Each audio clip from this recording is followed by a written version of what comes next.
মাফ করে দেন। আমরা বলেন। যা বলবো আমরা চাই। পা ধরেন না আপনি, পা ছাড়েন, এটা খারাপ দেখা। আপনি একটা বয়স্ক মানুষ, আপনি দাঁড়ান। হ্যাঁ বলেন, আপনি কি অন্যায় করছেন? জি স্যার।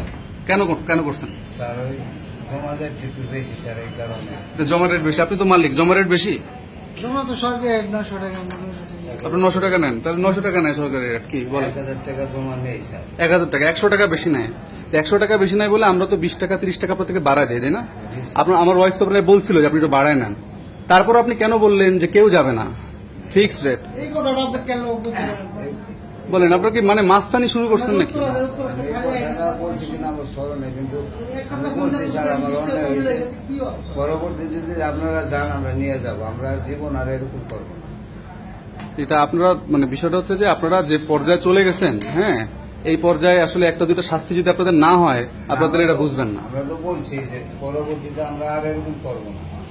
আমাদের মতো শেষবারের মতো আমাদের একটা সুযোগ দিয়ে দেন স্যার। তো তাহলে আপনার কি সুযোগ দেবে? আপনি তো আবার করবেন। না না, আর করবো না। আমরা এলাকায় আছি স্যার, এলাকায় থাকি। হ্যাঁ। আমরা আমাদের পরিচয় পত্র নিয়েন, সমস্যা নেই।